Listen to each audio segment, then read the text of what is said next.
Okay, family.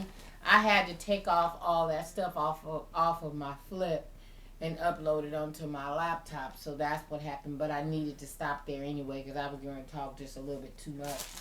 So, also, let me say this. I had already given notice, it's been now about a week, on who won the Corset contest, and she never notified me.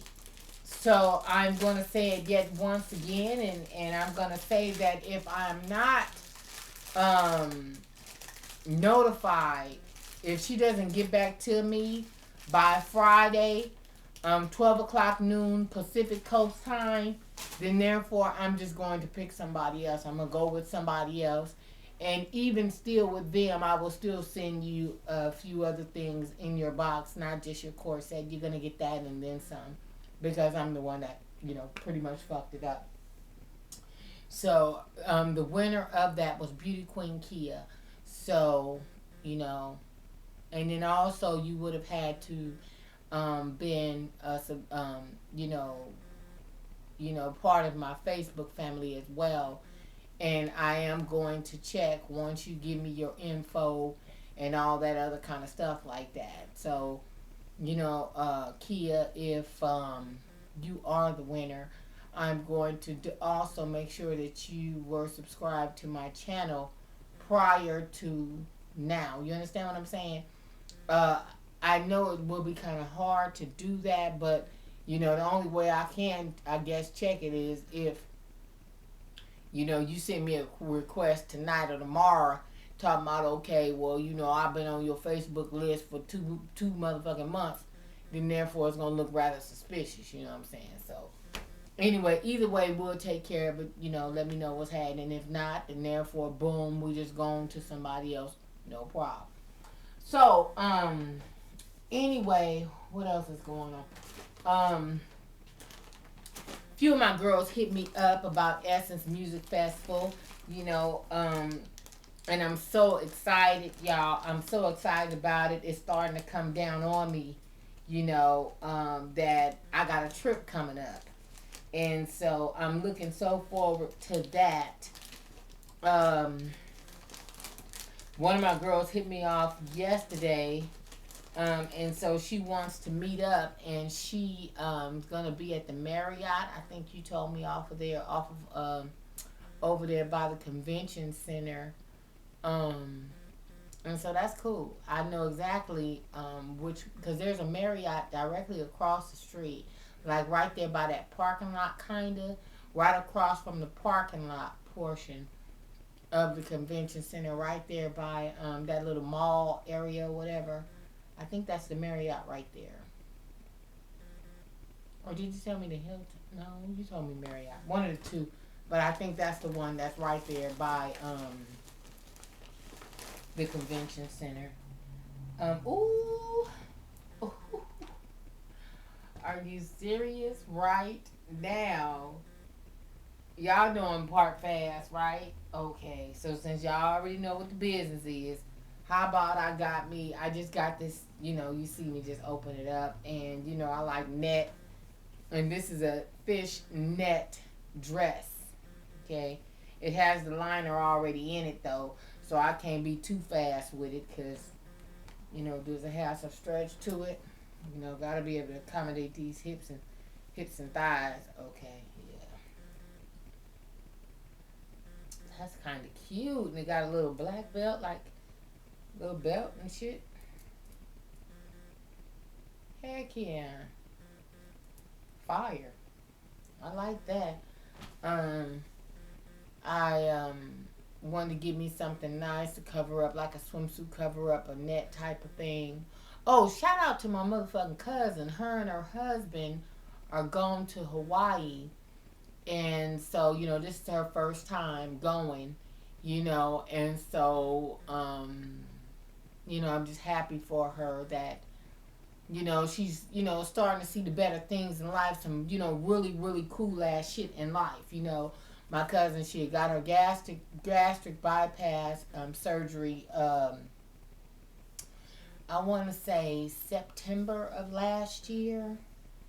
And she's lost a whole lot of weight. I was looking at her pictures today on Facebook.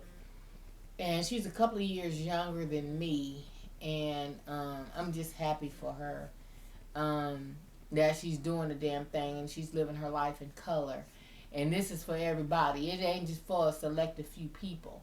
So when you've seen somebody that's going through some struggles and things, and to get to a point where they can begin to enjoy the finer things in life, you can't do nothing but but congratulate them and be happy for them that they're able to do some things. So I'm just sincerely happy for you, cousin, that you're out here and you're doing big old things. Now, let me say this: make sure. Well, I know you probably, I don't know if you're watching my channel while you're gone, but there's a Dole pineapple farm in on the island of Oahu and the Big Island, and you might want to check that out.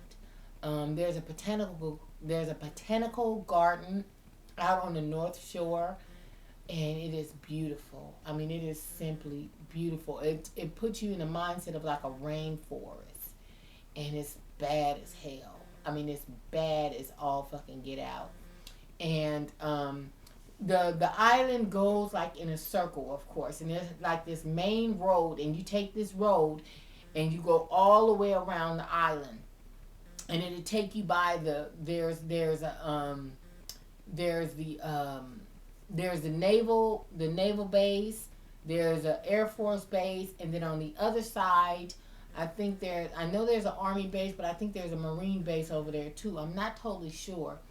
But and you're driving like in this circle. So once you begin the circle, like say for instance, if you're leaving from Waikiki, then when you get on this main road and you take that circle all the way around, you get to the Dole Farm. And baby, let me tell you, that Dole Farm, oh my God. Me and Tony, we indulged in so much. You can get pineapple everything. It was like pineapple, so much stuff, pineapple. And I didn't know at the time that, I guess I was having an allergic reaction to it. And I think it was more of the acidic of the pineapple that made my tongue just itch. And but nonetheless, it was good. And then we went over there. We went to the North Shore. We went to the botanical garden over there, and then we came on back around on the other side of the island, and we went to this Polynesian Review. It was like a show, and then these Hawaiians, they come through on canoes. It's like a show that you watch. It was just so beautiful, and that was the first time that I'd ever had the opportunity to taste poi. Poi is a dish, an Hawaiian dish that's a native little dish there. And it puts you on the mindset of like some pudding. It was kind of grayish tone to it. And I don't know exactly what all they eat with this poi or how they eat it. But I just remember poi. And, Tony and I tried it. And it was pretty hot. My cousin posted the pictures that they were going to a luau. Now we went to a luau, but when we went to this luau, I can't tell you exactly where it was because of course it was at night and we were driving. It's always good when you go to Hawaii to get a rental car, if you can get a rental car, because you're able to see more of the island as opposed to just the resort that you're on. Now, one thing about Waikiki is it has more of a Las Vegas type of feel. It's like, a lot of lights and, a lot of resorts and hotels and all that kinds of stuff.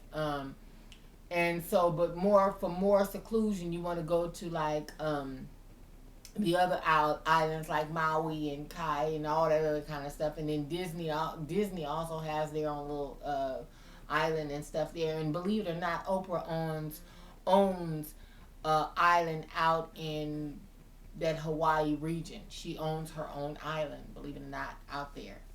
But I'm just so happy for my cousin because for years, and my cousin, she's a beautiful spirit. My cousin has about 5 kids or so. She has 2 daughters in college. And and I guess just like most women was believing that it's over for me, I would never remarry or any of those things. And here she met another man and he married her, And her and him had a little girl, and their little girl is about 2 or 3 years old. Beautiful little girl. And so, and then she went back. She's also a nurse too. I'm proud of that too.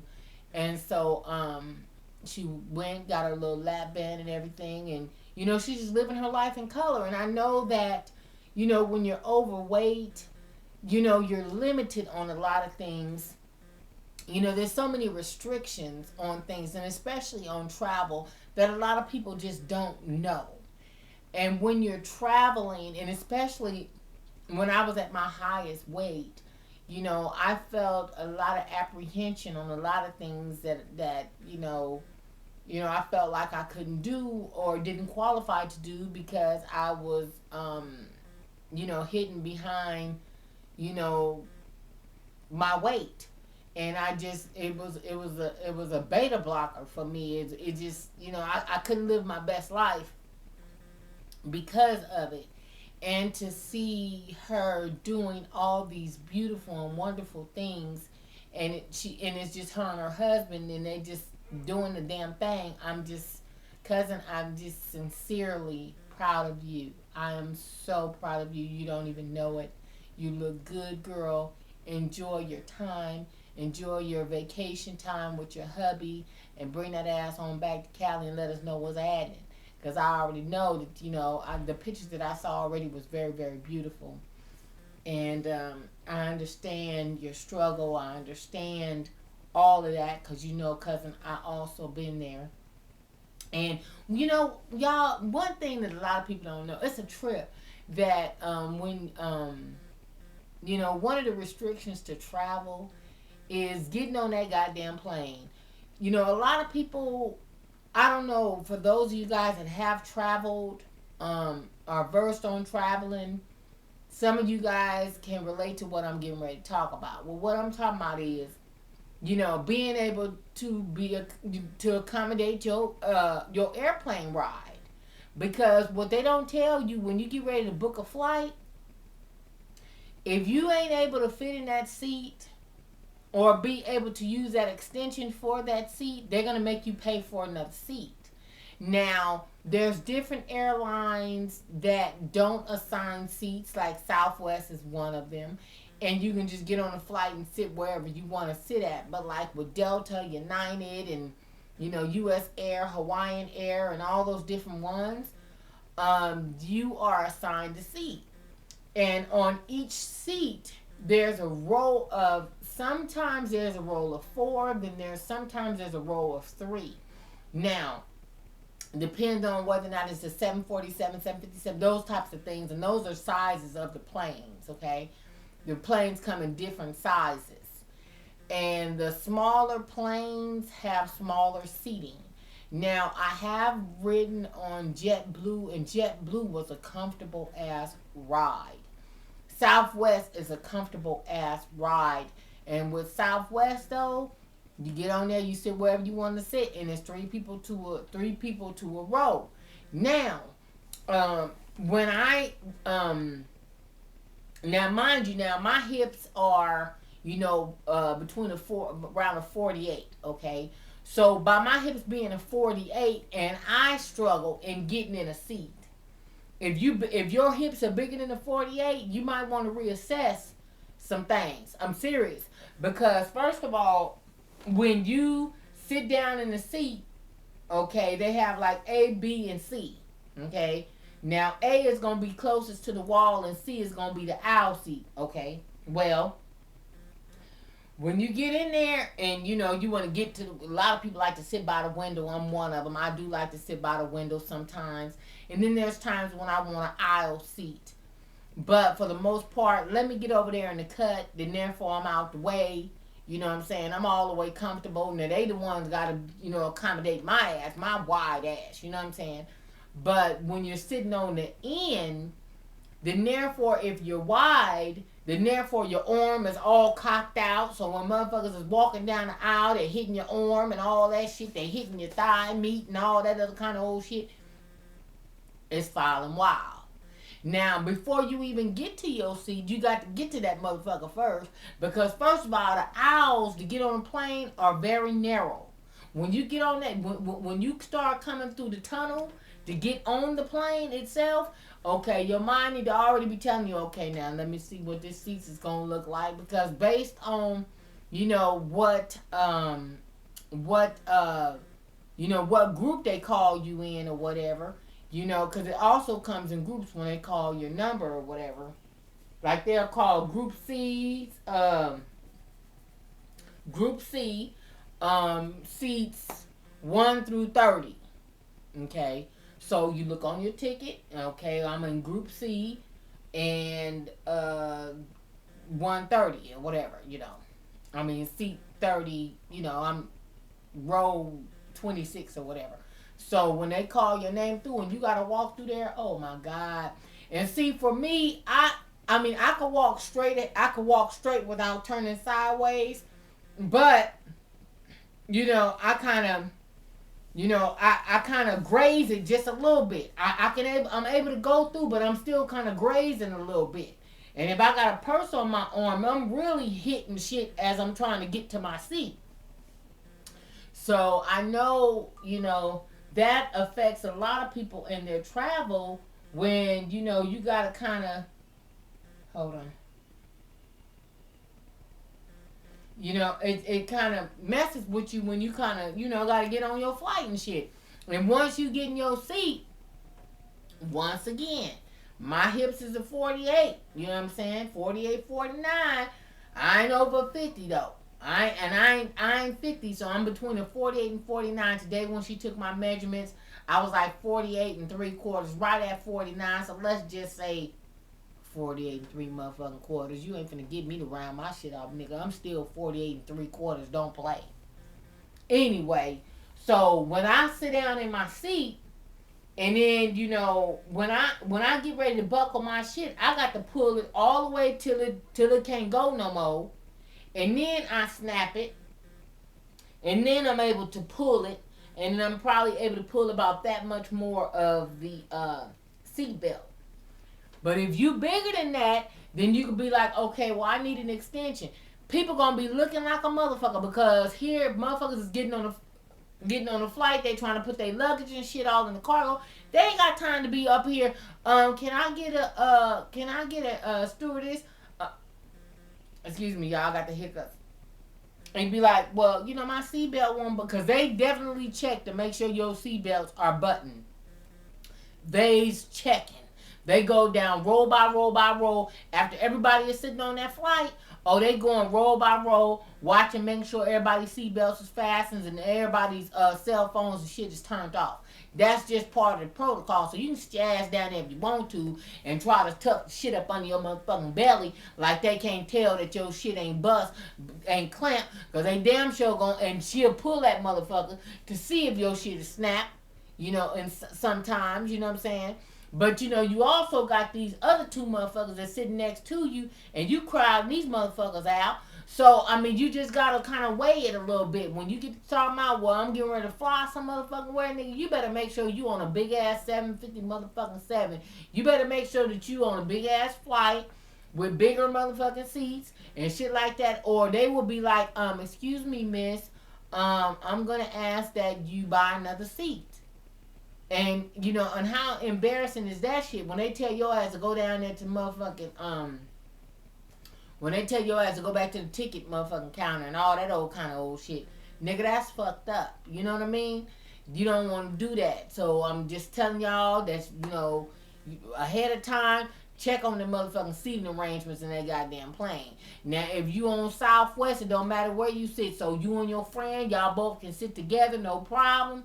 All that type of old shit. And then therefore, a motherfucker ain't gonna want to sit with two big fat motherfuckers anyway. If you heavy and your girl and your friend is heavy, or you heavy and your dude is heavy, then therefore if you on Southwest and shit, both of y'all motherfuckers sit on one row, nigga, it's looking like it's crowded anyway. Ain't nobody finna try to sit between y'all. Because once both of y'all sit in each seat, y'all motherfucking arms is probably touching each other, because this whole motherfucking seat, y'all needed that. And then you probably had to pull the motherfucking side arm thing up to allow a little bit more meat to spread out. It is no good. It is no good. So then therefore, to save face, Because I done been there and done that. I ain't never had to buy an extra seat on a plane. I ain't never had to done that. Had to do that. But I have been that nigga though down there at Magic Mountain and motherfucking ass been in line for a whole hour to get on this motherfucking ride, and you get your bitch ass up there and the motherfucker don't click, and everybody is sitting up there watching this shit, and everybody looking, and the motherfucker come and tell you you got to get off because your shit don't click. I done been there and done that. Okay? Yeah. AKA Six Flags Magic Mountain. For those of you guys that don't know, what the fuck is Magic Mountain? It's Six Flags. They just call it Six Flags Magic Mountain.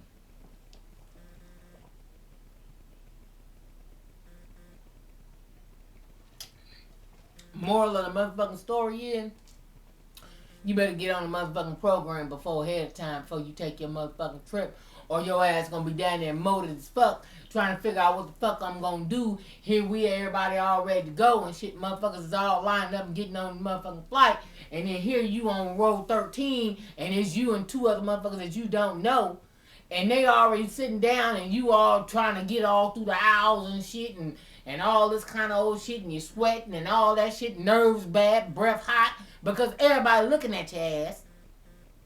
You know, you can't get nothing up there in the cargo. You got a purse and a motherfucking carry-on extra bag to go with it. Nigga, don't do that shit to yourself. Don't do it to yourself. You better be prepared when you take your ass down to the goddamn airlines and shit. Talking about I'm going to Essence Music Festival. You better get your motherfucking ass and figure out what you need to do. I'm getting sleepy as hell. Can you tell? Because I get real crazy when I get tired. So anyway, enough of that shit. Let's see what the fuck else we got going.